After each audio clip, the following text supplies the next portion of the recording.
In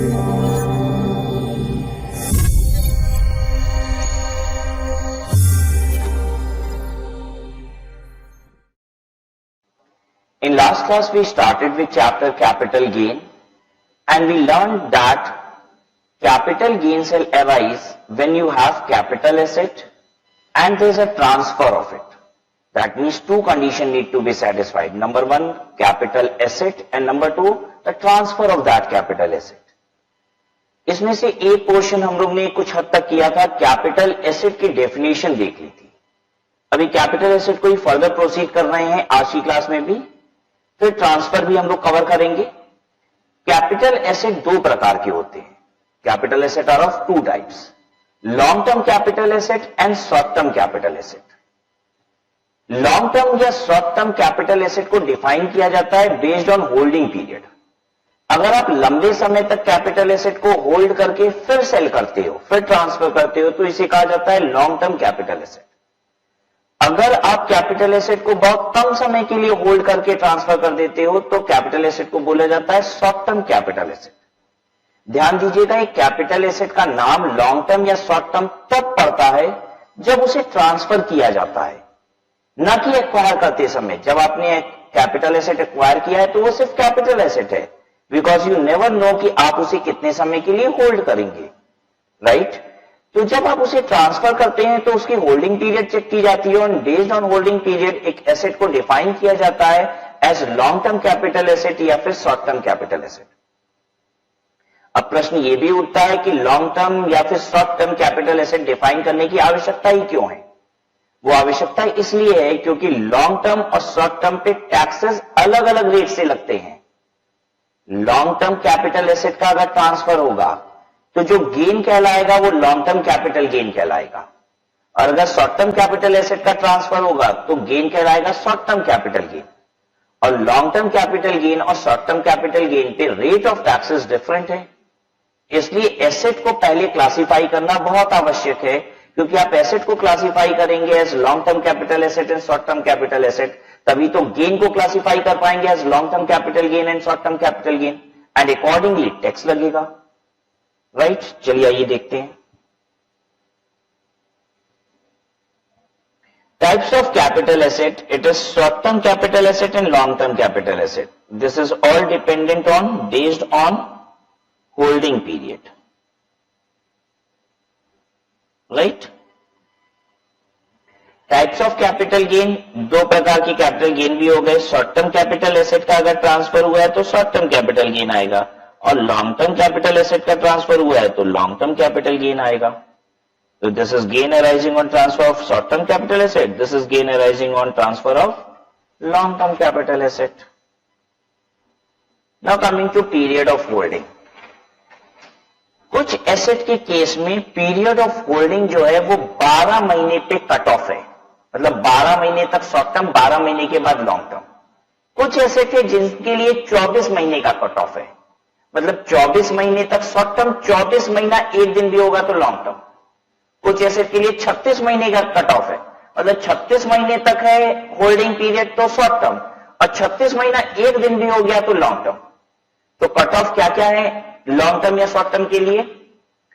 12 महीने का cut off भी है, 24 महीने का कट ऑफ भी है, 36 महीने का भी कट ऑफ है. कुछ एसेट 12 महीने वाले कट ऑफ में है.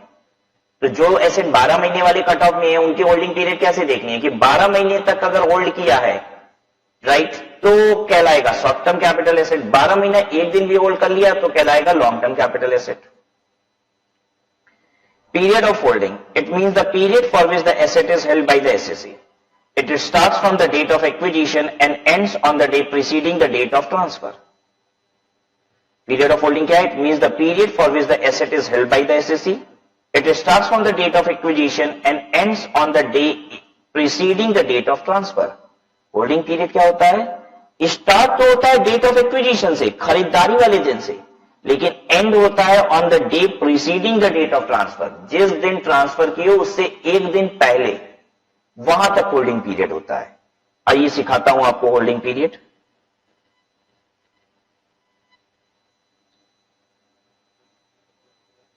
Date of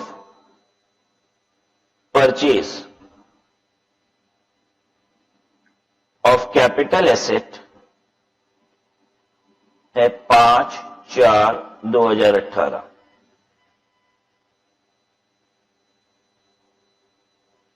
date of sale of capital asset है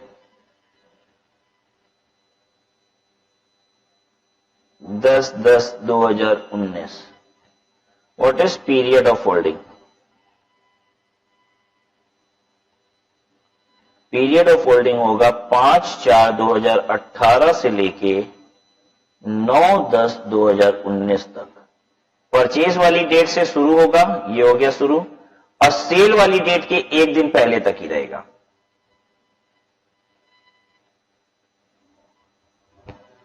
right?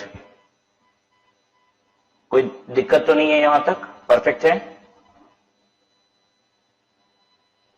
So it means the period for which the asset is held by the assessee starts from the date of acquisition and ends on the day preceding the date of transfer. Transfer के एक दिन पहले तक holding period कहलाता है। अब देखिए, कुछ एसेट के लिए शॉर्ट टर्म या लॉन्ग टर्म के लिए पीरियड 12 महीना चलता है। देखिए, ये जो पहला वाला ब्लॉक है ना, पहला डब्बा, इसमें 12 महीने चलता है। ठीक है, कि 12 महीने तक है, अप टू 12 मंथ है तो शॉर्ट टर्म वाले में आएगा, और अगर 12 महीने से ज्यादा है तो लॉन्ग टर्म। तो हम बोलते भी ऐसे ही है, 12 महीना शॉर्ट टर्म, 12 महीना एक दिन लॉन्ग टर्म। क्योंकि सिर्फ 12 महीना बोलेंगे ना तो एग्जाम में कंफ्यूजन हो जाएगा कि एग्जैक्टली 12 महीने पे क्या था, शॉर्ट टर्म था कि लॉन्ग टर्म। तो मेरे बोलने की आदत भी ऐसी है, हम बोलते हैं शॉर्ट टर्म 12 महीना, लॉन्ग टर्म 12 महीना एक दिन। राइट? अच्छा, कुछ एसेट के केस में यही 24 महीना चलता है कि 24 महीने तक शॉर्ट टर्म, 24 महीना एक दिन होगा तब लॉन्ग टर्म, और बाकी सभी एसेट में 36 महीना है। अब एक बात बताइए, कुछ एसेट में 12 महीना, कुछ में 24, कुछ में 36। लॉन्ग टर्म कैपिटल गेन पे जो टैक्स लगता है और जो शॉर्ट टर्म पे टैक्स लगता है वो अंतर है। लॉन्ग टर्म पे टैक्स लगता है, लॉन्ग टर्म कैपिटल गेन पे टैक्स लगता है 20% फ्लैट, सीधा सीधा 20%, और शॉर्ट टर्म कैपिटल गेन होगा तो इस पे टैक्स लगेगा स्लैब रेट के हिसाब से। मतलब ये तो बाकी जो नॉर्मल इनकम होती है ना उसके साथ ऐड हो जाता है, और स्लैब के हिसाब से टैक्स लग जाता है कि पहले 2.5 लाख तक कुछ नहीं, फिर अगले 2.5 लाख रुपए पे 5%, फिर उसके बाद 20%, फिर उसके बाद 30%। और अगर एलटीसीजी की बात करें तो सीधा सीधा फ्लैट 20% लग जाता है। ठीक है, कौन सा रेट ज्यादा है, कौन सा कम है? गवर्नमेंट कहां पे टैक्सेस ज्यादा ले रही है? देखिए, गवर्नमेंट टैक्सेस ज्यादा यहां पे ले रही है शॉर्ट टर्म कैपिटल गेन। जो बच्चे छोटा इनकम सोच रहे हैं, कम इनकम सोच रहे हैं, उनको दिखाई दे रहा होगा कि फ्लैट 20% ही ज्यादा है, बल्कि शॉर्ट टर्म कैपिटल में तो पहले 5 है, फिर 20 है, फिर 30 है। ध्यान दीजिएगा, हम लोग बात उनकी कर ही नहीं रहे हैं जो 10 लाख रुपए कमाते हैं। सरकार इनकम टैक्स जरूर 10 लाख रुपए से कम कमाने वालों से भी लेती है, लेकिन सरकार इनकम टैक्स बनाती उनके हिसाब से नहीं है। सरकार जो इनकम टैक्स का कानून बनाती है वो उन लोगों को देख के बनाती है जो करोड़ों रुपए कमा रहे हैं, और कम से कम करोड़ों रुपए नहीं तो 10 लाख रुपए से तो ऊपर कमा रहे हैं साल का, उन्हीं को सोच के इनकम टैक्स का कानून बनाया जाता है। जो लोग 25-50 हजार रुपए कमा रहे हैं महीने का, ठीक है, उनको देख के भी इनकम टैक्स का कानून नहीं बनता। बात समझ में आ रही है सबको? अब एक बात बताइए, जो 10 लाख रुपए से ज्यादा साल का कमाता है वो अपनी सारी इनकम पे टैक्स कितना दे रहा है? 30%। बस 10 लाख रुपए तक ना ये सब चलेगा, 5%, 20%, उसके बियॉन्ड तो पूरा 30% ही है। और आप हमेशा अपने दिमाग में उन्हीं लोगों को रख के इनकम टैक्स को सोचिएगा जो लोग 10 लाख से ज्यादा कमाते हैं। तो शॉर्ट टर्म कैपिटल गेन पे तो वो बंदा 30% का टैक्स दे रहा होगा, क्योंकि 10 लाख रुपए तक ही ये सब कहानी है कम रेट वाली। 10 लाख के ऊपर तो पूरा 30% ही लग रहा है। और एलटीसीजी पे 20% है, यानी एलटीसीजी पे टैक्स कम लगता है। यानी गवर्नमेंट चाहती है आप ज्यादा समय एसेट को होल्ड करके बेचें। लॉन्ग टर्म होगा तो टैक्स कम लेंगे, शॉर्ट टर्म होगा जल्दी से कैपिटल एसेट बेचेंगे तो टैक्स ज्यादा लगेगा। अब हमें यहां दिखाई दे रहा है कुछ में 12 महीना है, कुछ में 24 महीना है, कुछ में 36 महीना है। आपको क्या अच्छा लगेगा? अगर कट ऑफ हमेशा सभी एसेट के लिए 12 महीना होता है ये अच्छी बात है, या सभी के लिए 36 महीना होता है ये अच्छी बात है? मतलब जो कट ऑफ है वो कम पीरियड का हो या ज्यादा पीरियड का हो, कब अच्छा लगेगा? कम पीरियड का कट ऑफ होगा तो अच्छा लगेगा। 12 महीने का कट ऑफ है, इसका मतलब 12 महीना एक दिन पे ही लॉन्ग टर्म बन जाएगा। जितना जल्दी लॉन्ग टर्म बनेगा उतना जल्दी टैक्सेस कम हो जाएगा। जहां पे 36 महीने का कट ऑफ है, जहां सोचिए कम टैक्स अगर देना है तो 36 महीना एक दिन वेट करो, लेकिन जहां पे 12 महीने का कट ऑफ है, कम टैक्स देना है, बस 12 महीना एक दिन वेट करो, हो गया काम आपका। समझ में आ रही है बात सबको? तो आइए हम लोग देख लेते हैं 12 महीने वाला सिस्टम कहां कहां पे है। वो लिस्टेड सिक्योरिटीज के केस में है। लिस्टेड सिक्योरिटीज का मतलब all those securities which are listed on stock exchanges. Equity, preference share, डेब्ट। डेब्ट का मतलब डिवेंचर। तो इक्विटी शेयर, प्रेफरेंस शेयर और debenture which are listed on stock exchange. दूसरा है यूटीआई यूनिट्स। दूसरा है यूटीआई यूनिट्स। अभी क्या होता है यूटीआई यूनिट, बात करते हैं। See a mutual fund. Mutual fund क्या है तो बता पाएगा? What is mutual fund?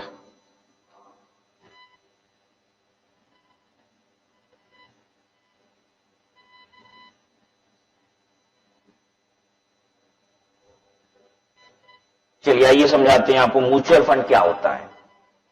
देखिए ये बच्चा क्या करता है, मुझसे कहता है कि सर मुझे ना इन्वेस्टमेंट करनी है, क्या आप सर मुझे थोड़ा सा गाइड कर देंगे कि मैं पैसे कहां पे लगाऊं? मैंने कहा बिल्कुल बेटा बिल्कुल कर देंगे, बताओ क्या करना चाहते हो, तुम्हारा क्या इरादा है? कहता है सर मैं चाहता हूं ना कुछ पैसा इंफ्रास्ट्रक्चर में लगाऊं। मैंने कहा ठीक है भाई, इंफ्रास्ट्रक्चर में कुछ पैसा लगाना चाहते हो, क्यों? उसने कहा कि सर इंफ्रास्ट्रक्चर में इसलिए पैसा लगाना चाहता हूं क्योंकि मुझे लगता है कि अभी देश में इंफ्रास्ट्रक्चर डेवलपमेंटल एक्टिविटी खूब होंगी, तो जो कंपनियां भी इंफ्रास्ट्रक्चर में उन्हें बहुत काम मिलेगा, बहुत कॉन्ट्रैक्ट मिलेगा गवर्नमेंट से भी, और निश्चित है कि वो लोग बहुत ग्रो करेंगे। हमने कहा बड़ी अच्छी सोच है, और क्या चाहते हो? उसने कहा सर कुछ पैसा मेरा टेलीकम्युनिकेशन में भी लगवा दीजिए, मुझे लगता है कि अभी टेलीकम्युनिकेशन बहुत आगे जाएगा। सर जरा देखिए उसने क्यों ऐसा सोचा, आप उसके पीछे कारण भी बताते हैं। कहता है सर जियो को देख लीजिए, साल भर तक फ्री सर्विस बांटा है और फिर भी आज कमा रहा है, प्रॉफिट में है। 299 399 रुपया का महीने का पैक हुआ करता था नेट का, जिसमें 1 GB रोज मिलती थी। ठीक है, मतलब महीने की 1 GB मिलती थी, सॉरी 399 रुपया का इंटरनेट का पैक होता था जिसमें महीने में 1 GB मिला करती थी। रिलायंस कंपनी, जियो कंपनी रोज 1 GB का डाटा दे रही है और शायद उसके चार्जेस बहुत कम है और फिर भी कमा रही है। सर लगता है इसमें बहुत स्कोप है कमाने का, हम टेलीकम्युनिकेशन कंपनी में भी पैसा लगाना चाहते हैं, ये पैसा पक्का ग्रो करेगा। मैंने कहा बड़ी अच्छी बात है बच्चे, और बताओ? कहता है सर मैं चाहता हूं एजुकेशन में भी पैसा लगाना। मैंने कहा बहुत अच्छी बात है। मैंने कहा और कुछ कहा? सर मैं चाहता हूं हॉस्पिटैलिटी में भी पैसा लगाने को। मैंने कहा अच्छी बात है, और कुछ? कहा सर मैं चाहता हूं कि इन सब के अलावा मैं कुछ पैसे यहां पे भी लगाऊं। मैंने कहा कहां? कहा सर टेक्नोलॉजी में पैसा लगाऊं। मैंने कहा अच्छा टेक्नोलॉजी में भी पैसा लगाना चाहती हो? जो कंपनियां टेक्नोलॉजी सेक्टर में, आईटी सेक्टर में है, ठीक है, इंफॉर्मेशन टेक्नोलॉजी, वहां पैसे लगाना चाहता है। हमने कहा और?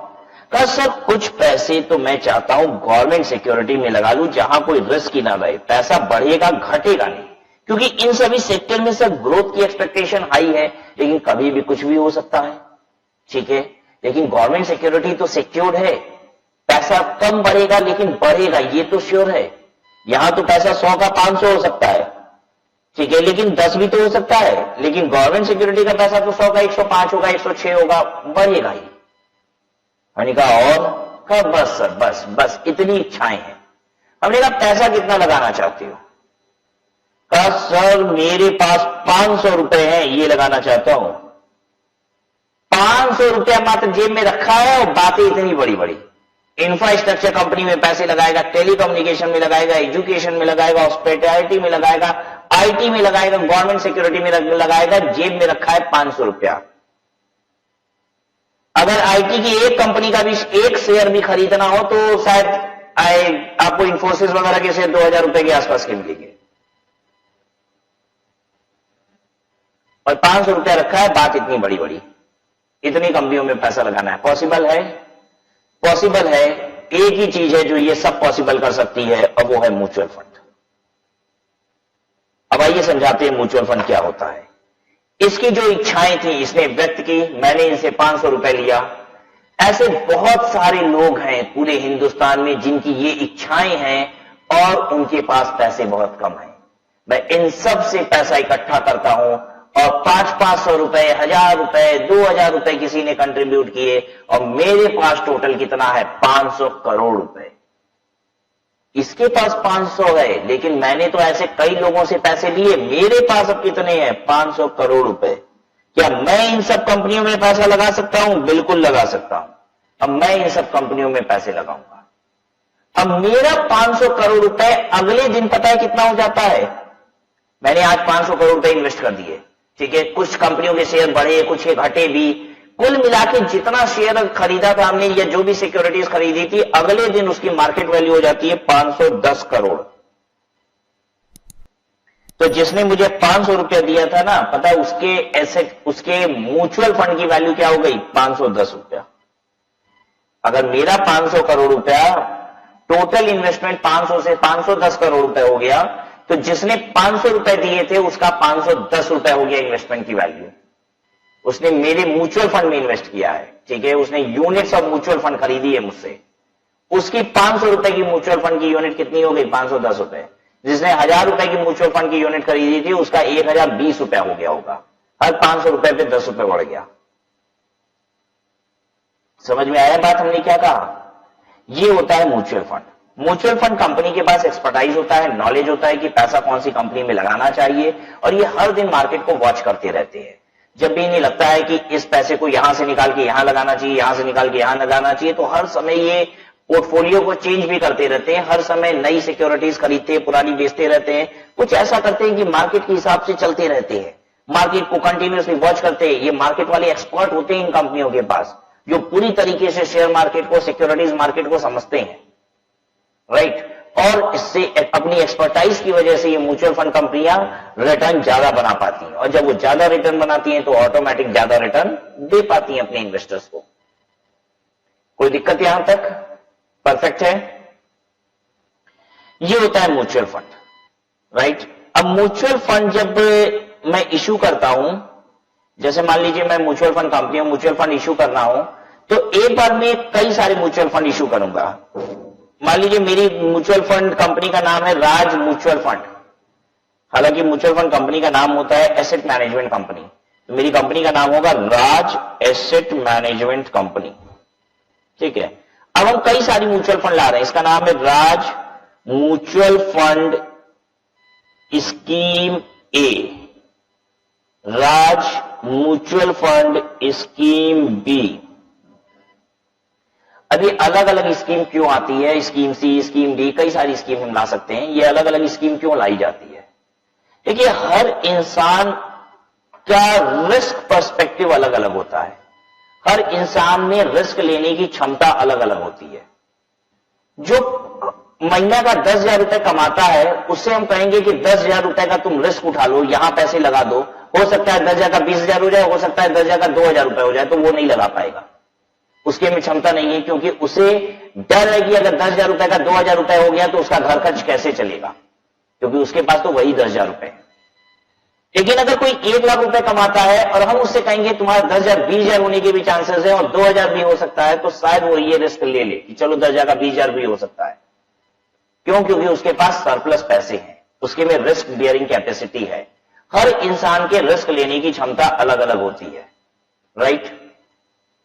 तो जब हम म्यूचुअल फंड बेचते हैं, ठीक है, म्यूचुअल फंड के जरिए पैसा लेते हैं आपसे, तो हम आपको ये बताते हैं कि हम पैसा कहां लगाएंगे, ठीक है। स्कीम ए में हमने बताया कि देखो हम 70% पैसा इक्विटी शेयर में लगाएंगे और 30% पैसा डेप्ट में लगाएंगे, मतलब कंपनियों के डिवेंचर वगैरह में।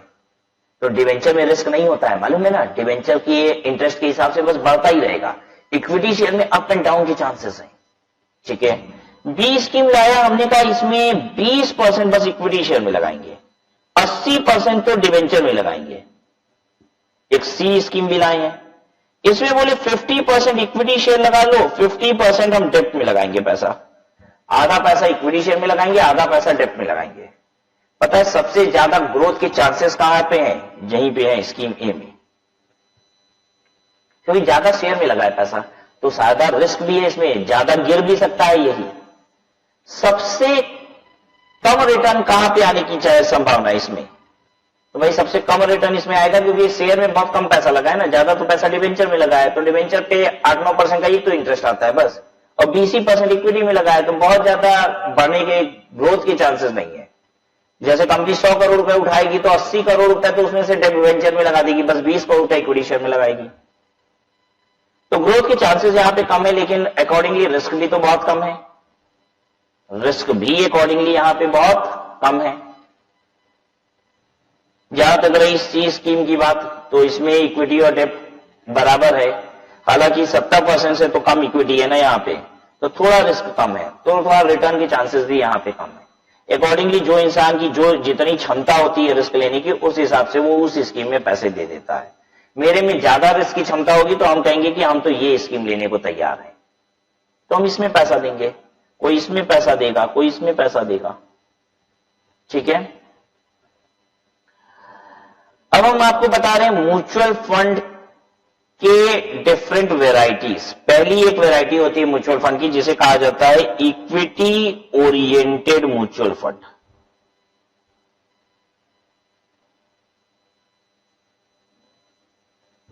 क्या होता है equity oriented mutual fund? Greater is equal to 65% invested in share of domestic company. Equity oriented mutual fund वो म्यूचुअल फंड है जिसका 65% या उससे ज्यादा पैसा equity share of domestic company में लगा होता है। इक्विटी शेयर,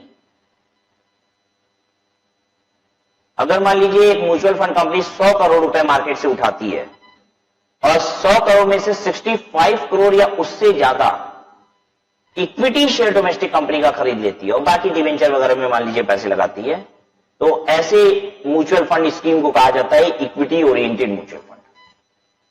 राइट, दूसरा टर्म सुनिए, डेब्ट ओरिएंटेड म्यूचुअल फंड।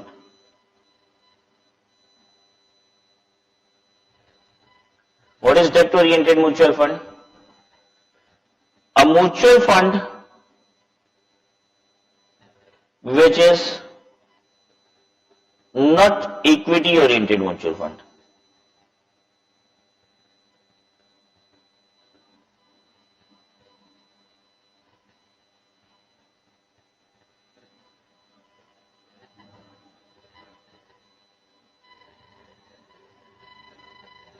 डेप्ट ओरिएंटेड म्यूचुअल फंड क्या है? एक mutual fund which is not equity oriented mutual fund. जो इक्विटी ओरिएंटेड म्यूचुअल फंड नहीं है वो है डेप्ट ओरिएंटेड म्यूचुअल फंड। बात समझ में आ गई? डेप्ट ओरिएंटेड म्यूचुअल फंड की अपनी डेफिनेशन नहीं है। अब 65% या उससे ज्यादा पैसा इक्विटी शेयर में लगा हुआ है तो इक्विटी ओरिएंटेड म्यूचुअल फंड, और नहीं तो डेप्ट ओरिएंटेड म्यूचुअल फंड। ठीक है, या तो म्यूचुअल फंड इक्विटी कहलाएगा या तो डेप्ट ओरिएंटेड कहलाएगा। तरीका क्या है ये हमने आपको बता दिया। अब बताइए जरा सा, हम आपको म्यूचुअल फंड बता रहे हैं कि कैसा है। 60% इक्विटी में लगा है पैसा, इक्विटी शेयर, 40% डेप्ट में लगा है। ये इक्विटी ओरिएंटेड म्यूचुअल फंड है कि डेप्ट ओरिएंटेड म्यूचुअल फंड है?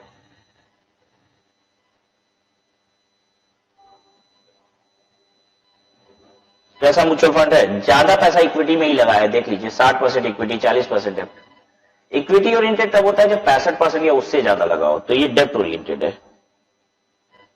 दिस इज डेप्ट ओरिएंटेड म्यूचुअल फंड। अच्छा, मान लो 70% इक्विटी शेयर और 30% डेप्ट, देन ये इक्विटी ओरिएंटेड हो गया। राइट,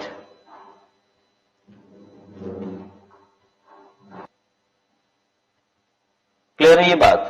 अब एक बात बताइए जरा सा, अगर यही हम कहते 50-50 है तो 50% equity share, 50% dept, then also it is डेप्ट ओरिएंटेड, क्योंकि 65% ज्यादा इक्विटी होनी चाहिए ना। डेप्ट ओरिएंटेड म्यूचुअल फंड। ठीक है, ये सीख गए। अब एक चीज और सिखा रहे हैं, ध्यान दीजिएगा। वो सिखा रहे हैं ELSS, ये भी एक म्यूचुअल फंड होता है। जैसे इक्विटी ओरिएंटेड और डेप्ट ओरिएंटेड पढ़ा ना, इक्विटी ओरिएंटेड के अंदर ही ईएलएसएस होता है, मतलब ये अब इसकी वेराइटी है, इक्विटी ओरिएंटेड की वेराइटी है ईएलएसएस। ठीक है, जैसे म्यूचुअल फंड होगा तो या तो इक्विटी ओरिएंटेड होगा या डेप्ट ओरिएंटेड। फिर इक्विटी ओरिएंटेड अगर है तो हो सकता है ईएलएसएस भी हो, ठीक है, और हो सकता है सिर्फ इक्विटी ओरिएंटेड हो, ईएलएसएस हो सकता है ना हो, राइट। इक्विटी ओरिएंटेड है तो ईएलएसएस होगा, ये जरूरी नहीं है। अब भाई ईएलएसएस है, ईएलएसएस है तो इक्विटी ओरिएंटेड तो होगा ही, ठीक है, क्योंकि इक्विटी ओरिएंटेड है तो फर्दर देखा जा सकता है कि वो ईएलएसएस है क्या। ईएलएसएस का मतलब क्या होता है, इक्विटी लिंक्ड सेविंग स्कीम। और ये होता कौन सा म्यूचुअल फंड है, greater is equal to 80% invested in equity share of domestic company.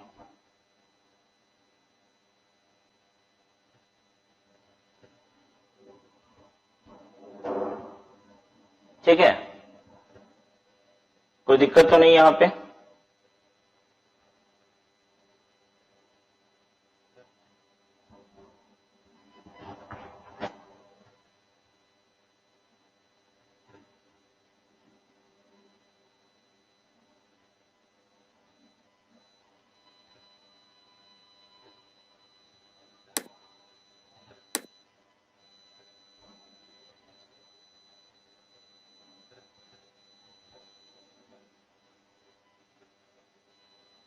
Period of holding applicable to different assets. अच्छा, पहले अभी ये बात पूरी कर ली हम लोग। तो म्यूचुअल फंड अदर देन डेप्ट oriented mutual fund, mutual fund other then डेप्ट ओरिएंटेड म्यूचुअल फंड का मतलब क्या हो गया, इसका मतलब हो गया इक्विटी ओरिएंटेड म्यूचुअल फंड। अब आपको पता है हिंदुस्तान में जितनी भी कंपनियां फाइनेंस सेक्टर से जुड़ी हैं वो सारी की सारी म्यूचुअल फंड बेचती हैं। कोई तो बैंक नहीं बची, एचडीएफसी बैंक वो भी अपना म्यूचुअल फंड लाती है, एचडीएफसी म्यूचुअल फंड है, आईसीआईसीआई म्यूचुअल फंड है, ठीक है, जितनी बैंकें हैं सबका म्यूचुअल, एक्सिस म्यूचुअल फंड है, राइट, ये सब तो म्यूचुअल फंड है ही। उसके बाद रिलायंस कंपनी का आता है, रिलायंस म्यूचुअल फंड है। मतलब जितनी भी कंपनियां फाइनेंस सेक्टर से अगर जुड़ी हैं, ठीक है, पैसे लेने देने वाला काम है कुछ भी उनका, तो म्यूचुअल फंड जरूर बेच रही है सब। क्योंकि आज कोई भी पर्सन डायरेक्ट शेयर मार्केट में पैसा लगाना नहीं चाहता, क्योंकि उसे डर लगता है शेयर मार्केट में पैसा लगाएंगे कहीं डूब ना जाए। और म्यूचुअल फंड कंपनी को देंगे तो म्यूचुअल फंड कंपनी के पास राइट इन्वेस्टर्स होते हैं, ठीक है, बेसिकली म्यूचुअल फंड कंपनी के पास एक्सपर्ट होते हैं जो मार्केट को बहुत अच्छे से समझते हैं और सही जगह पे पैसा लगाते हैं, तो पैसे में ग्रोथ की चांसेस वहां पे हाई होती है, राइट। तो यही वजह है कि वो लोग क्या करते हैं कि ऐसे लोगों को ही पॉइंट आउट करते हैं कि भाई म्यूचुअल फंड कंपनी को दे दिया गया तो आराम से हमारे पैसे जल्द से जल्द बढ़ेंगे। अब ये यूटीआई यूनिट क्या चीज है, यूटीआई यूनिट का मतलब है यूटीआई का म्यूचुअल फंड।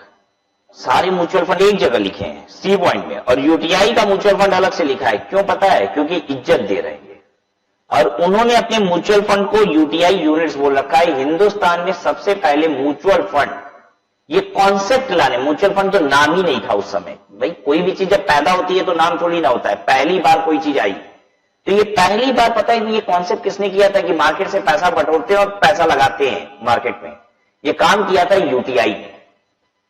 और उन्होंने इसे जब मार्केट में बेचा, पब्लिक से पैसा इकट्ठा किया, तो यूटीआई यूनिट बोला था। यूटीआई आज यूटीआई के नाम से नहीं जानी जाती है, आज यूटीआई एक्सिस बैंक बन गई है, ठीक है, यूटीआई बैंक ही एक्सिस बैंक बनी, ठीक है। और वही क्या था, उसी ने सबसे पहले म्यूचुअल फंड लाया था और उस समय उस म्यूचुअल फंड को यूटीआई की यूनिट्स बोलते थे। Understood everyone? तो UTI unit is again also mutual fund. तो यूटीआई की यूनिट या फिर दूसरे कंपनियों का म्यूचुअल फंड। और zero coupon bond, income tax में जीरो कूपन बॉन्ड को नोटिफाई करती है गवर्नमेंट, तभी वो जीरो कूपन बॉन्ड कहलाता है, ठीक है। Zero coupon bond infrastructure company का, बैंकिंग कंपनी का और कुछ पब्लिक सेक्टर कंपनियों का ही नोटिफाई किया जाता है। गवर्नमेंट चाहती है कि यहां पे लोग ज्यादा से ज्यादा इन्वेस्ट करें। ये जो जगह है, ये एबीसीडी जो आप पढ़ रहे हो, यहां पे लोग ज्यादा इन्वेस्ट करें पैसे, तो गवर्नमेंट अट्रैक्ट कैसे करेगी? गवर्नमेंट कहती है ये 4 एसेट ना 12 महीना एक दिन पे ही हम लॉन्ग टर्म बना देंगे, तो जल्दी से तुम्हारा लॉन्ग टर्म कैपिटल गेन आ जाएगा, कम समय में ही लॉन्ग टर्म कैपिटल गेन हो जाएगा और टैक्स भी कम लगेगा। मतलब तुमको 24 महीना 36 महीना इंतजार करने की जरूरत नहीं है, इस एसेट में तो 12 महीने में उसको क्या बना देंगे? Long term. ठीक है, तो जल्दी से लॉन्ग टर्म बनाने का मतलब ये होता है गवर्नमेंट इंकरेज कर रही है उस चीज को। तो कहां पे ये चीज किया जा रहा है देख लीजिए। लिस्टेड सिक्योरिटीज के केस में equity, preference and debenture, B है यूटीआई यूनिट, सी है म्यूचुअल फंड अदर देन डेब्ट ओरिएंटेड म्यूचुअल फंड और डी है जीरो कूपन बॉन्ड। अंडरस्टूड? उसके बाद देख लीजिए सेकंड में 24 महीने वाला किसके ऊपर लगता है? अनलिस्टेड शेयर पे लगता है, सिर्फ शेयर पे। ध्यान दीजिएगा, इक्विटी और प्रेफरेंस ये शेयर होता है, और लिस्टेड इक्विटी, प्रेफरेंस और डेब्ट पूरा का पूरा इधर था 12 महीने वाले में। तो अनलिस्टेड डिवेंचर कहां आएगा? अनलिस्टेड इक्विटी प्रेफरेंस तो यहां गया, अनलिस्टेड डिवेंचर कहां आएगा? वो यहां आएगा, अदर एसेट। और लैंड एंड बिल्डिंग यहां आता है। तो 24 महीने में आता है listed, unlisted equity share, unlisted preference share और लैंड एंड बिल्डिंग। अब बाकी जितना एसेट बच गया वो आएगा 36 महीने में। ठीक है, अब मैं चाहता हूं कुछ एसेट का आपके साथ नाम लूं और आप मुझे बताइए कि यहां 12 महीने वाली कट ऑफ है, 24 वाली है या 36 वाली है। लिस्टेड शेयर 12 महीना, अनलिस्टेड शेयर 24 महीना, अनलिस्टेड डिवेंचर 36 महीना, लिस्टेड डिवेंचर 12 महीना, बिल्डिंग 24 महीना, डेब्ट ओरिएंटेड म्यूचुअल फंड 36 महीना। यहां पे था इक्विटी ओरिएंटेड म्यूचुअल फंड बस, तो डेब्ट ओरिएंटेड म्यूचुअल फंड कहां आएगा? कहीं भी नहीं लिखा था डेब्ट ओरिएंटेड म्यूचुअल फंड, तो वो अदर में आ जाएगा, इसलिए 36 महीना। Right? ELSS, equity linked saving scheme, जब हम बोले ईएलएसएस तो इसका मतलब ही होता है इक्विटी ओरिएंटेड, तो 12 महीना। ईएलएसएस भी क्या है? Equity oriented. Zero coupon bond 12 महीना। अच्छा, ज्वेलरी कैपिटल एसेट है? हाँ, ज्वेलरी पर्सनल इफेक्ट है, मूवेबल पर्सनल इफेक्ट, लेकिन स्टिल उसे क्या बोला जाता है? Capital asset. राइट? ज्वेलरी बताइए 36 महीना, ज्वेलरी भी 36 महीना। ठीक है, क्योंकि अलग से तो था नहीं। कुछ एग्जांपल्स जो हमने अभी आपके साथ डिस्कस किए ना, वो यहां भी लिखे हुए हैं, देख लीजिएगा इसे। Note period of holding in case of shares of a company which went in liquidation shall be till the date of liquidation and not till the date of payment by the company. देखिए होता क्या है, आपको समझाएं। Liquidation समझते हैं ना? Liquidation का मतलब है कि कंपनी बंद हो रही है। ठीक है, अब मान लीजिए कंपनी अगर यहां पे बंद होती है, यहां पे कंपनी का लिक्विडेशन होता है, तो अब आगे का कार्यक्रम आप समझते हैं क्या होता है जब कंपनी लिक्विडेट करती है? तो जितने भी उसके एसेट हैं वो एक एक करके बेचना शुरू कर दिए जाते हैं। समय लगता है, ठीक है, जितने एसेट है वो अब बेचे जाएंगे और जितनी भी लायबिलिटीज है वो पे की जाएंगी। सबसे पहले आउटसाइडर लायबिलिटी पे की जाती है और लास्ट में जाके इक्विटी शेयर होल्डर को पेमेंट मिलता है। लास्ट में जाके इक्विटी शेयर को होल्डर को पेमेंट मिलता है। तो इक्विटी शेयर होल्डर के पास जो इक्विटी शेयर है वो उसके लिए क्या है? कैपिटल एसेट, प्रॉपर्टी तो है। ठीक है, आज कंपनी का लिक्विडेशन हुआ है, हमने शेयर खरीदे थे, यहां पे शेयर परचेज किए थे। कंपनी का आज लिक्विडेशन हुआ है, तो ध्यान दीजिए आज मुझे मेरे पैसे थोड़ी ना मिलेंगे, इक्विटी शेयर को तो पैसा मिलेगा एकदम बाद में। इक्विटी शेयर होल्डर को वो भी सारी लायबिलिटी पे हो जाएगी तो मिलेगा, नहीं पे हो पाई तो मिलेगा भी नहीं। ठीक है, अब इसके पेमेंट की बारी आई यहां पे जाके, यहां लिक्विडेशन हुआ है, उसके भी बहुत समय बाद यहां पे बारी आई। यहां पे इक्विटी शेयर होल्डर को बोला गया कि चलिए आप अपनी पेमेंट लीजिए और अपने शेयर को वापस कीजिए। मतलब इक्विटी शेयर जो है, इक्विटी शेयर होल्डर की पेमेंट यहां पे हो रही है, तो पेमेंट यहां पे हो रही है मतलब यहीं पे तो शेयर दिया जाएगा, ट्रांसफर ऑफ शेयर भी तो यहीं पे होगा। इसी दिन कंपनी को हम शेयर पकड़ाएंगे इक्विटी शेयर और यहीं पे हमारा पेमेंट हो जाएगा, ठीक है। लेकिन पीरियड ऑफ होल्डिंग यहां से यहां नहीं होती, पीरियड ऑफ होल्डिंग बस यहां से यहां ही होती है, यही है period of holding, this one, ये नहीं मानी जाएगी, this not period of holding.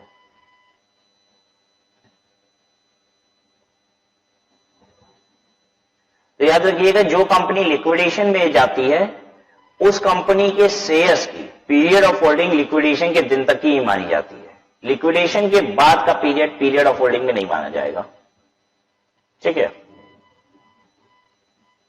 अगर हमने एक ऐसी कंपनी का शेयर खरीदा है जो कंपनी लिक्विडेशन में चली गई है, तो लिक्विडेशन के दिन तक ही मेरी होल्डिंग पीरियड गिनी जाएगी, उसके बाद के पीरियड को होल्डिंग पीरियड की तरह गिना नहीं जाएगा। There is a need to make the distinction between short-term and long-term capital gain, as short-term capital gain, like any other income, is taxable at normal rate of income tax. कह रहा है कि short term और long term में distinction करने की जरूरत क्यों है, क्योंकि शॉर्ट टर्म कैपिटल गेन बाकी इनकम की तरह नॉर्मल रेट पे टैक्सेबल होती है,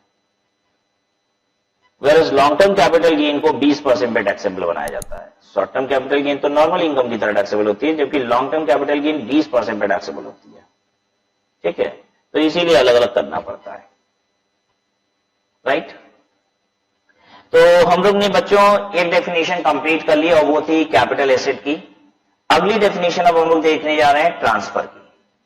ट्रांसफर पे इनफैक्ट आप दो बातें पढ़ेंगे, जैसे कैपिटल एसेट की तो डेफिनेशन ऐसे पढ़ी ना आपने, सभी कुछ कैपिटल एसेट होता है अदर देन, फिर 6 चीजें पढ़ लिया कि ये कैपिटल एसेट नहीं है। ट्रांसफर की डेफिनेशन दोनों तरीके से पढ़ेंगे, हम लोग पढ़ेंगे क्या ट्रांसफर है क्या नहीं है, क्या ट्रांसफर है क्या नहीं है, दोनों डेफिनेशन दी गई है ट्रांसफर की, तो कि what is transfer and what is not transfer, ठीक है। वैसे तो कुल मिला के ट्रांसफर का मतलब यह है कि एसेट मेरे पास से चली गई, मेरे पास से किसी चीज का चला जाना, यह कहलाता है ट्रांसफर। लेकिन क्या क्या चीज ट्रांसफर कहलाएगी, क्योंकि ट्रांसफर कहलाएगा वो चला जाना, अगर ट्रांसफर कहलाएगा तब तो कैपिटल गेन अराइज होगा, नहीं तो नहीं होगा, राइट। तो ट्रांसफर में क्या क्या चीजें कवर है आइए देखते हैं हम लोग।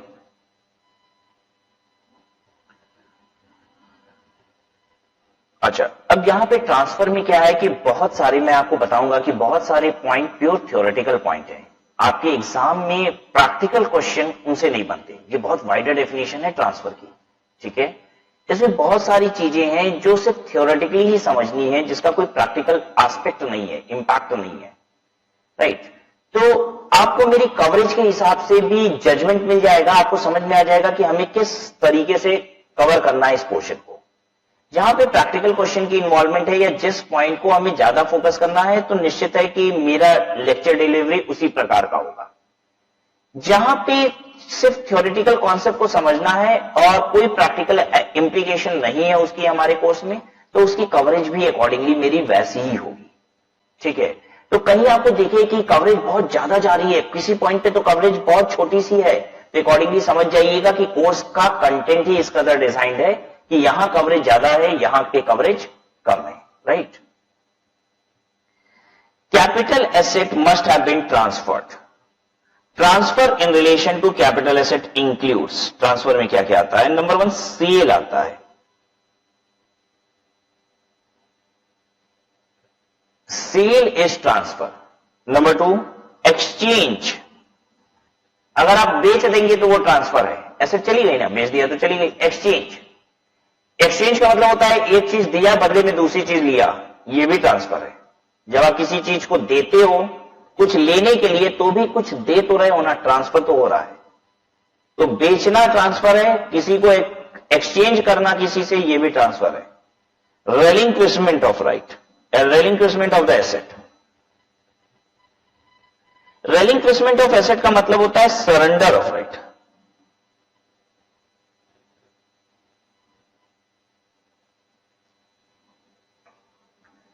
अगर हम किसी भी चीज के रिस्पेक्ट में अपना अधिकार छोड़ देते हैं, अगर हम किसी चीज के रिस्पेक्ट में अपना अधिकार छोड़ देते हैं, तो यह कहलाता है सरेंडर ऑफ राइट, राइट। हमने अपना अधिकार छोड़ दिया किसी भी चीज के रिस्पेक्ट में, तो this is called surrender of right, and इसे भी ट्रांसफर कहा जाता है, ठीक है। अभी छोड़ दीजिए अभी बात, आगे देखिए। एक्सटिंग्विशमेंट ऑफ राइट, एक्सटिंग्विशमेंट का मतलब होता है मेरे अधिकार का खत्म हो जाना। मैंने अधिकार नहीं छोड़ा, वो ऑटोमेटिक खत्म हो ही गया। कैसे खत्म हो सकता है मैं आपको बताता हूं।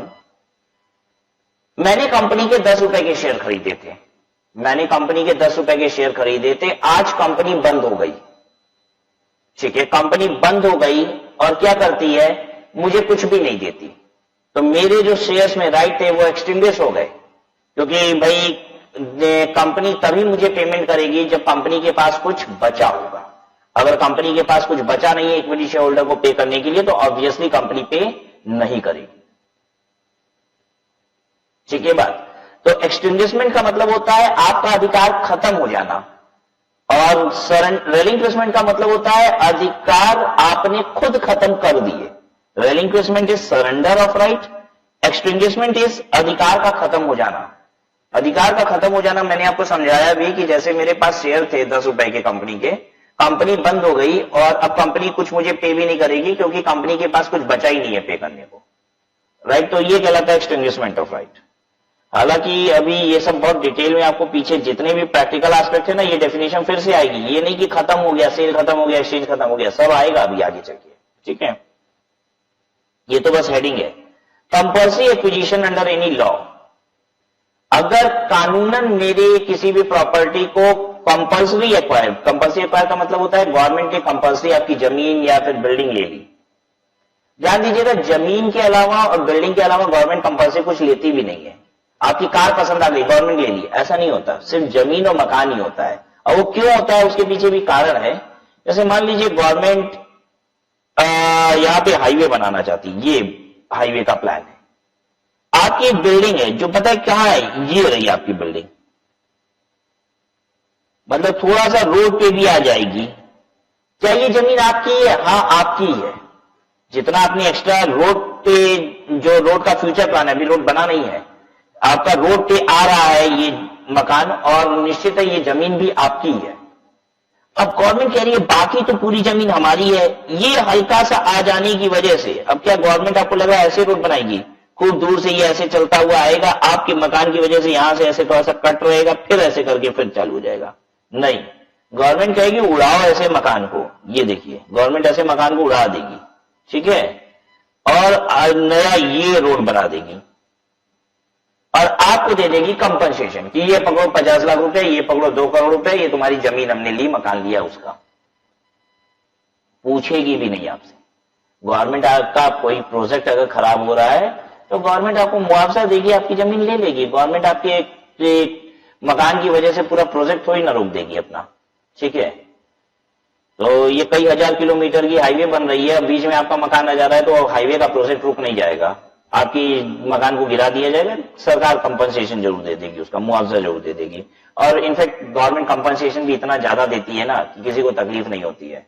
मार्केट वैल्यू जमीन की चल रही होती है 10 लाख रुपया, गवर्नमेंट कंपल्सरी एक्वायर कर देती है तो दे देती है 40 लाख रुपया, और ये फैक्ट बता रहा हूं मैं, ठीक है, 40 लाख रुपया का कंपनसेशन दे देती है, ठीक है। अब बोलना तो नहीं चाहिए लेकिन ये कंपनसेशन इतना ज्यादा इसलिए होता है ताकि उसमें भी पॉलिटिशियन खा सके पैसा। होता क्या है देखिए कि ये मकान गिराया जाएगा, इससे पूछा जाता है कि ये बताओ तुम्हारा मकान सरकार ले लेगी, कितना पैसा चाहिए तुमको, इसकी वैल्यू होती है 10 लाख रुपए, तो खुद ही बढ़ चढ़ के बोलता है 15 लाख ले,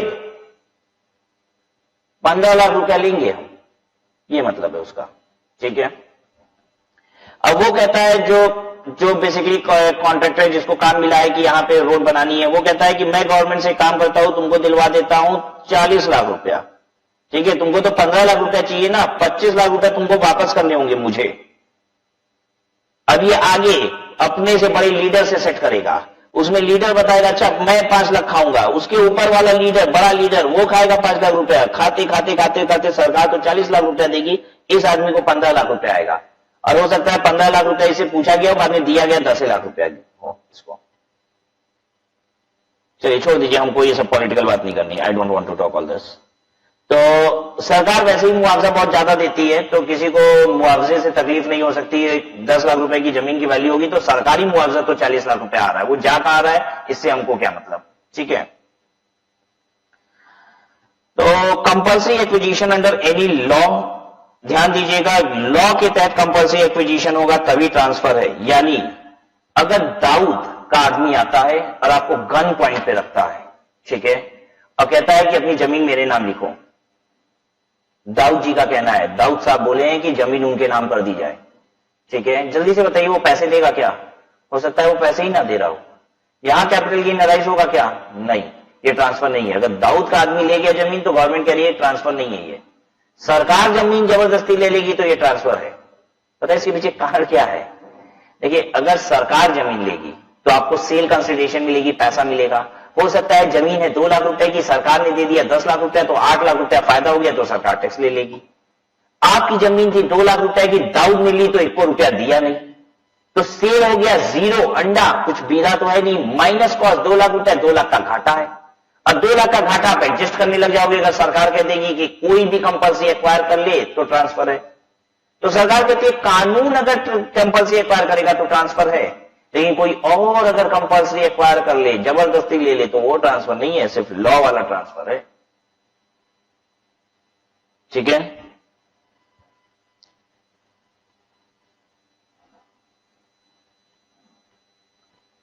Conversion of capital asset into stock in trade.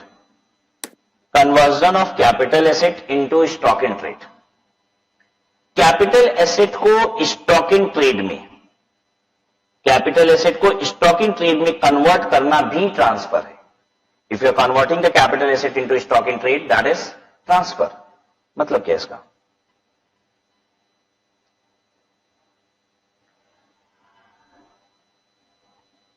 देखिए, मेरे पास कुछ ज्वेलरी थी, राइट, बहुत पहले खरीदा था मैंने, 2004 में खरीदा था ये jewellery as a capital asset. This was my capital asset.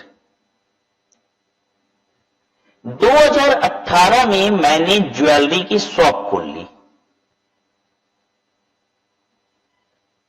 Jewellery shop खोल ली, और ये जो मेरा कैपिटल एसेट था जो 2004 में मैंने खरीदा था, ये मैंने इस शॉप में इन्वेंट्री की तरह लगा दिया।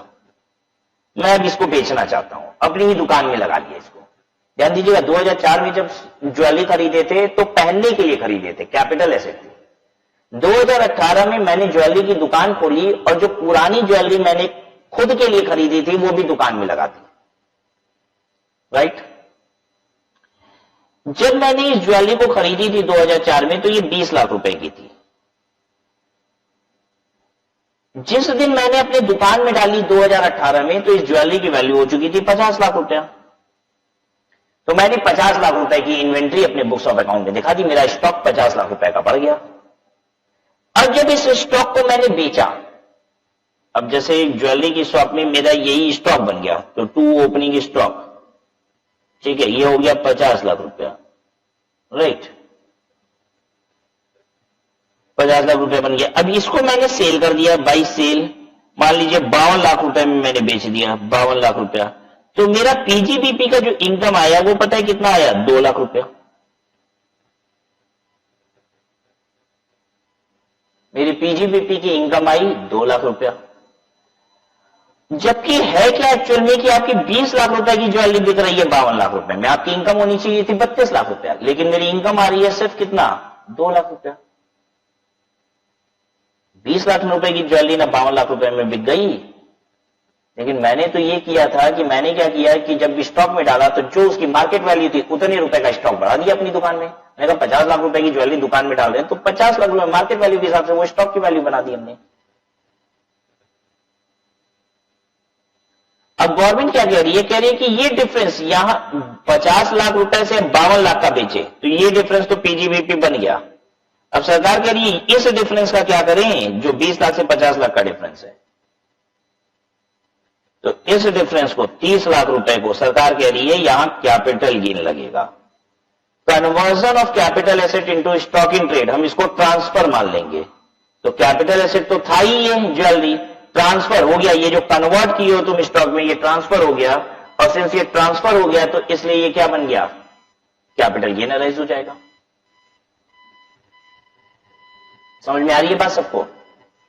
तो यही बात यहां पे कही गई है कि conversion of capital asset into stock in trade, अगर आप कैपिटल एसेट को स्टॉक इन ट्रेड बनाएंगे तो वो ट्रांसफर कहलाएगा, क्योंकि अगर ये ट्रांसफर नहीं कहलाता ना तो लोग 20-20 लाख रुपए के सामान को अपनी दुकान में डालते 1 करोड़ रुपए की मार्केट वैल्यू पे और फिर 1 करोड़ 1 लाख रुपए का बेच देते तो कहते बस 1 लाख प्रॉफिट है, जबकि वो तो 20 लाख रुपए का सामान 1 करोड़ 1 लाख रुपए में बिका है। तो गवर्नमेंट के लिए कन्वर्जन ट्रांसफर है, वहां कैपिटल गेन लग जाएगा और फिर जब स्टॉक में लाने की बाद बेचोगे तो जितना एक्स्ट्रा आएगा वो पीजीबीपी हो जाएगा। ठीक है, ये सब अभी बहुत डिटेल में पढ़ना है, परेशान नहीं होइएगा। मैच्योरिटी और redemption of zero coupon bond, अगर जीरो कूपन बॉन्ड की मैच्योरिटी हो जाती है, रिडीम कर लिया जाता है उसको कंपनी के द्वारा, तो ये ट्रांसफर कहलाएगा और यहां कैपिटल गेन अराइज होगा। Position of any immovable property in part performance of the contract, जमीन और मकान के रिस्पेक्ट में ट्रांसफर क्या कहलाता है? रजिस्ट्री किसी के नाम से कर दी जाए तब ट्रांसफर कहलाएगा? नहीं। अगर मैंने एग्रीमेंट टू सेल कर लिया और उसको रहने दे दिया तो कानूनन वो पता है क्या बन गया? ट्रांसफर बन गया। इनकम टैक्स के कानून की बात कर रहे हैं। अगर मैंने किसी से एग्रीमेंट टू सेल कर लिया, part performance of the contract कर लिया, ठीक है, अभी प्रॉपर्टी ट्रांसफर नहीं की है, सेल नहीं किया है, बस एग्रीमेंट टू सेल किया, राइट, और उससे क्या ले लिया? कुछ एडवांस मनी वगैरह रिसीव कर लिया। अगर आपने एग्रीमेंट टू सेल कर लिया, कुछ एडवांस मनी रिसीव कर लिया, तो गवर्नमेंट हमारी यहां पे ये कह रही है कि यहां पे ट्रांसफर मान लिया जाएगा। अगर आपने पोजीशन भी दे दिया, ध्यान दीजिएगा, part performance of the contract हो गया है, ठीक है, 5 करोड़ रुपए में बिल्डिंग बेचे हो लेकिन 5 करोड़ नहीं लियो, अभी 1 ही करोड़ लियो, लेकिन चाबी मकान की पकड़ा दी उसको, तो गवर्नमेंट कह रही है ट्रांसफर हो गया। हम वेट नहीं करेंगे कि आपने पूरा कॉन्ट्रैक्ट पूरा हुआ कि नहीं हुआ, मतलब कि रजिस्ट्री हुई कि नहीं हुई, पार्ट परफॉर्मेंस भी हो गया ना कॉन्ट्रैक्ट का, ये सौदा कर लिए, एडवांस उठा लिए, चाबी पकड़ा दिए, हो गया ट्रांसफर। टैक्स दीजिए सरकार को। लीगली थोड़ी ना हुआ है, जब तक रजिस्ट्री नहीं होती प्रॉपर्टी की दूसरे के नाम से तब तक वो लीगली मालिक नहीं है, लेकिन इनकम टैक्स कहता है कि हो गया काम। इनकम टैक्स लेने के लिए तैयार है ना, तो वो तो जल्दी से जल्दी लेगा ना टैक्स, वो क्यों इंतजार करेगा? क्या रजिस्ट्री करते रहना, पहले मेरा टैक्स तो दे दो। 7वां point, any transaction whether by becoming member of or acquiring shares in a cooperative society which has the effect of transferring the enjoyment of any immovable property. Any transaction whether by becoming member of or acquiring shares in a cooperative society which has the effect of transferring the enjoyment of any immovable property. क्या कहता है? बात को समझने के लिए पहले कुछ समझाते हैं आपको। देखिए आजकल क्या होता है कि बिल्डर्स लोग क्या करते हैं, जमीन खरीदते हैं, एक सोसाइटी के नाम से एक सोसाइटी बनाते हैं, जैसे मान लीजिए वो बनाएंगे राज रेजिडेंशियल सोसाइटी, ठीक है, और इस सोसाइटी के नाम से एक बड़ी लैंड खरीद लेंगे। अब इस लैंड को खरीदने के बाद वो उस पर कई सारे टावर्स बनाएंगे, कई बिल्डिंग बनाएंगे, ठीक है, इन सभी बिल्डिंग्स में कई सारे फ्लैट्स हैं, बहुत सारे फ्लैट्स हैं, ठीक है। ये राज रेजिडेंशियल सोसाइटी के नाम से जमीन खरीदी गई, अब उस पर मकान बना दिया गया। एक बात बताइए, जमीन राज रेजिडेंशियल सोसाइटी की है, उस पर मकान बन गया, वो मकान किसका है? अगर जमीन पे मकान बन गया और मकान पे किसी और का नाम नहीं है रजिस्टर्ड, तो ऑटोमेटिक वो मकान भी उसी का हो गया जिसकी जमीन है। अगर जमीन मेरे नाम से है और 4 साल बाद उस पर मकान खड़ा हो गया, तो ये बात बोलने की जरूरत नहीं है वो मकान मेरा ही है। समझ में आ रही है बात सबको? तो ये बिल्डिंग भी हो गई राज रेजिडेंशियल सोसाइटी की। अब बिल्डर क्या करता है, फ्लैट बेचने का एक दूसरा नया तरीका है जो अपनाता है, वो क्या करता है, मेंबरशिप सेल करता है इस सोसाइटी की। मेंबरशिप सेल किया जाता है सोसाइटी का। अब जैसे मान लीजिए उसको एक फ्लैट 1 करोड़ रुपए में बेचना है, तो बिल्डर क्या बोलेगा, बोलेगा कि 1 करोड़ रुपए में आपको राज रेजिडेंशियल सोसाइटी की मेंबरशिप मिल जाएगी, और अगर आपने राज रेजिडेंशियल सोसाइटी की मेंबरशिप ले ली तो 501 नंबर वाला फ्लैट आप जिस प्रकार चाहे इस्तेमाल कर सकते हैं। तो हो गया कुल मिला के 501 नंबर फ्लैट मेरा हो गया, लेकिन 501 नंबर फ्लैट की मेरे नाम से कोई रजिस्ट्री नहीं हुई है। फ्लैट आज भी किसके नाम से है पता है? राज रेजिडेंशियल सोसाइटी के नाम से, राइट। लेकिन मेंबरशिप में यह लिखा हुआ है कि मैं 501 नंबर फ्लैट का जिस तरीके से चाहे उस तरीके से इस्तेमाल कर सकता हूं, मतलब मालिक मैं ही हूं कुल मिला के, लेकिन रजिस्ट्री नहीं है मेरे पास। ठीक है, रजिस्ट्री के पेपर्स हैं राज रेजिडेंशियल सोसाइटी के पास, फ्लैट उसी के नाम से है लीगली, मेरे पास अधिकार है इसे इस्तेमाल करने का जिस तरीके से मैं चाहूं। इतनी बात सबको समझ में आई? अब क्या कह रहा है, अगर मैं इस मेंबर से, अगर अब फ्लैट बेचना है तो फ्लैट बेच नहीं सकते, बेचना भी पता है क्या होता है, मेंबरशिप भी फर्दर हम सेल करते हैं, फर्दर सेल करेंगे। कह रहा है कि अगर मेंबरशिप तुमने फर्दर सेल किया तो ये भी क्या है, ट्रांसफर ऑफ इमूवेबल प्रॉपर्टी। कोई भी ट्रांजैक्शन ऐसा है जिससे इमूवेबल प्रॉपर्टी को एंजॉय करने का अधिकार किसी के पास चला जाए तो वो ट्रांसफर है।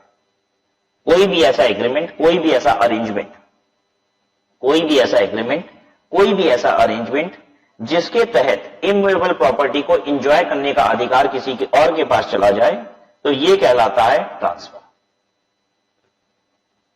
ठीक है,